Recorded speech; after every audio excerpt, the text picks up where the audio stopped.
Ladies and gentlemen, welcome to my YouTube channel. Now, even before we begin this particular video here, just a quick reminder that if you are listening to me and you haven't subscribed, I want you to take 1 second or two and subscribe to my YouTube channel for you to be able to receive more political updates, daily political updates from this channel. You can also give this video a like so that YouTube can recommend this video in particular and this entire channel to reach out to more people, because that is the only way that we can improve this channel to grow. So to my returning subscribers, I really want to appreciate you. Thank you so much, and I don't take your support for granted. Without your support, this channel cannot be where it is currently. Having said that, now let us begin. The Mount Kenya region currently is deeply divided, politically speaking, between the DP Rigathi Gachagua and President William Samoei Arap Ruto, whereby different leaders, different politicians from the mountain have publicly expressed their different opinions. There are the majority of the leaders from the Mount Kenya region who are supporting President William Ruto and Raila Odinga.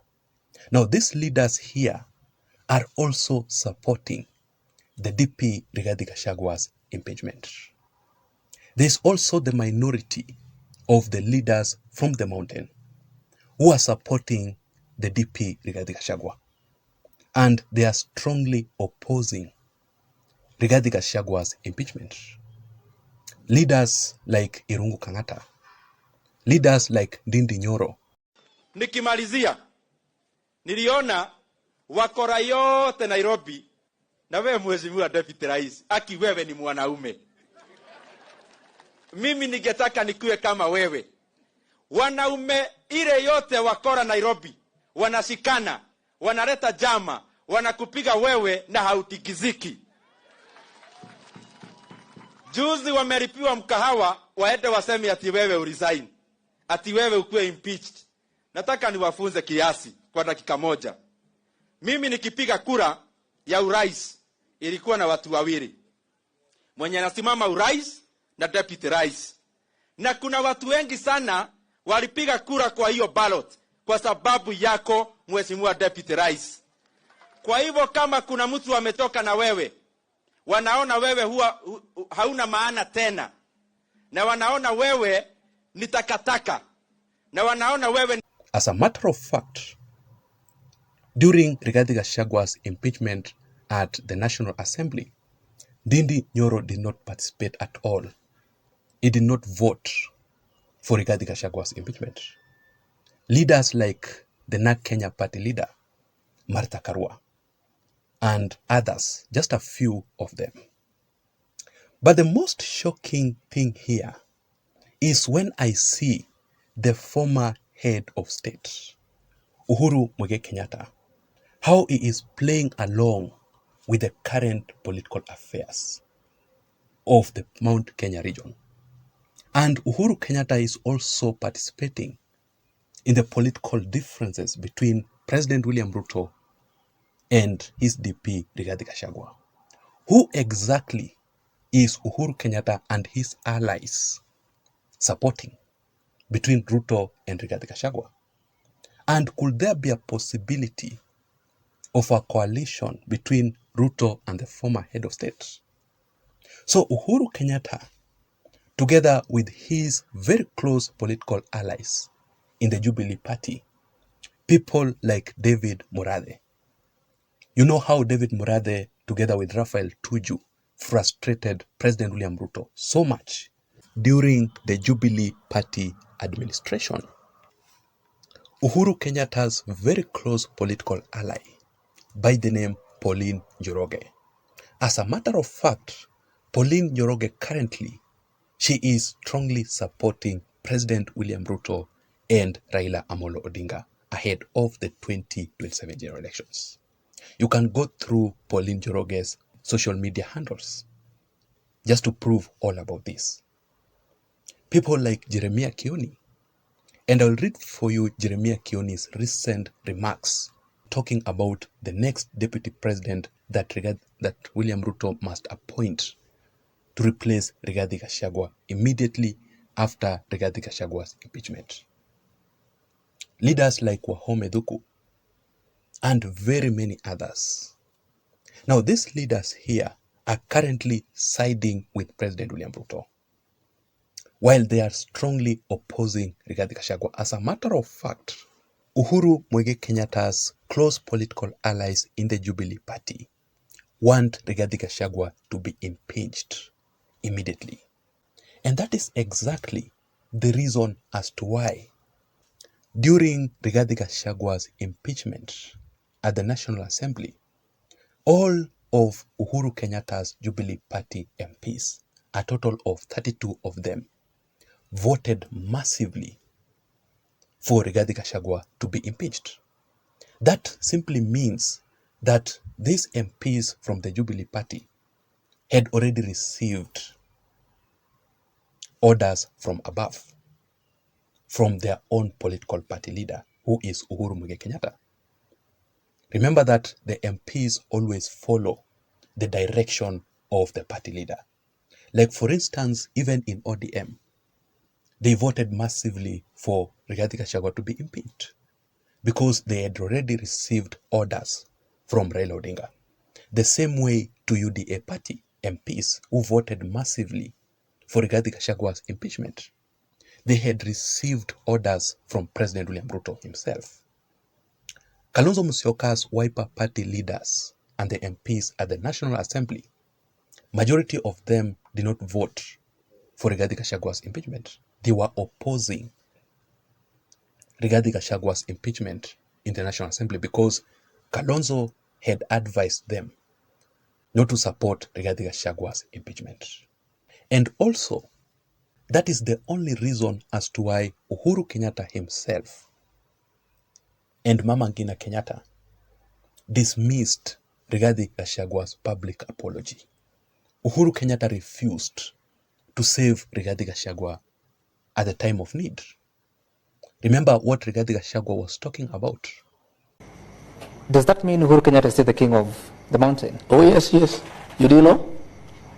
Uhuru Kenyatta is the undisputed king of the mountain. And what is your relationship with him? Good. Brotherly. When did you do that? Oh, we talk. How Uhuru Kenyatta and Mama Ngina Kenyatta ignored Rigathi Gachagua publicly. So Uhuru Kenyatta's political party leaders, led by Jeremiah Kioni, have already suggested, have already advised President William Ruto on who exactly Ruto should appoint immediately after Rigathi Gachagua's impeachment. The Speaker of the National Assembly yesterday called for a special meeting on Friday, meaning the next DP after Rigathi Gachagua's impeachment will be appointed before Saturday. And I'm told that before the coming holiday, William Ruto will have appointed a new DP. So, the race for Rigathi Gachagua's replacement is currently between only two politicians, only two leaders. It is between Musalia Mudavadi, the Prime Cabinet Secretary, and Professor Kithure Kindiki. Who will William Ruto appoint between these two leaders? Will he appoint a leader from the Mount Kenya region, that is Professor Kithure Kindiki? Or Ruto will decide to appoint Musalia Mudavadi as his DP? This is the message from Jeremiah Kioni. Let me just show you on the screen. He says that Jeremiah Kioni tells President William Ruto not to name Rigathi Gachagua's replacement from the Mount Kenya region. And he has given some reasons there, that it will create more conflicts, more divisions from the mountain. So basically here, Jeremiah Kioni is endorsing Musalia Mudavadi. Does it mean that Musalia Mudavadi is Uhuru Kenyatta's choice for President William Samoei Arap Ruto?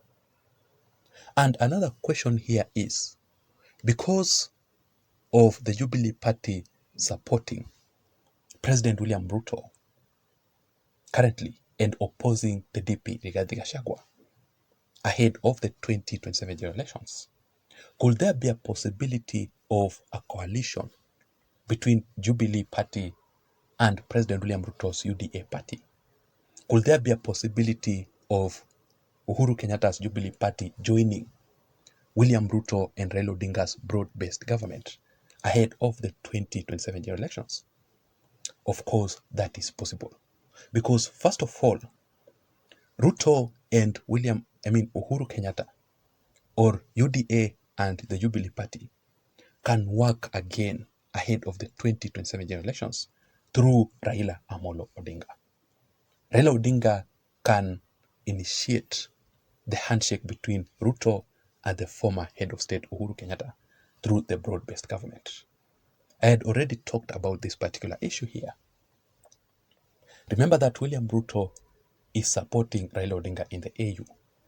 Therefore, Raila Odinga must do everything possible in this broad-based government to bring in more political allies, more political parties from his side to join President William Ruto ahead of the 2027 election. So it is very possible through Raila Amolo Odinga. Secondly, Ruto and Uhuru Kenyatta and the Jubilee Party can also work together ahead of the 2027 elections because of Azimio la Umoja One Kenya Alliance. Azimio is currently dead, politically speaking, ahead of the 2027 elections. Meaning, the leaders, the political parties in Azimio have a right to go and associate with other political leaders, other political parties, to form a new coalition ahead of the 2027 elections. If Raila Odinga did not manage to succeed to be the president of Kenya through Azimio, and Raila Odinga has officially resigned from the local politics, there's no way Azimio can still survive ahead of the 2027 elections. So because of Azimio, which is no longer active, leaders from Azimio, including Uhuru Kenyatta and his Jubilee Party, can still work with President Ruto in 2027 through the broad-based government. And thirdly, Ruto and Raila Odinga can still work together because of the DP Rigathi Gachagua's impeachment. Rigathi Gachagua is the political enemy of Uhuru Kenyatta. Rigathi Gachagua is going to join the opposition side because it is very clear that there's no way Ruto and Rigiji can still work together ahead of the 2027 elections. And finally, Uhuru Kenyatta and his allies can decide to support President William Ruto to punish the Mount Kenya region decision. And that is what Pauline Njoroge has been talking about. In the previous 2022 general elections, the people from the mountain did not listen to Uhuru Kenyatta. When Uhuru Kenyatta was telling them to support Raila Odinga, they dismissed Uhuru Kenyatta completely and they supported William Ruto. Currently, they are regretting. They are expecting Uhuru Kenyatta to save them. But Uhuru is going to reject them for their own political mistakes, to learn from their own political mistakes. That is why Uhuru Kenyatta does not want to associate himself with the DP Rigathi Gachagua. That is it. I do not think. I would really want to know your thoughts and your opinions in the comment section down below. Let me see you again in my next video analysis. Remember, my name is Jason. Bye-bye and have a good day. Thank you.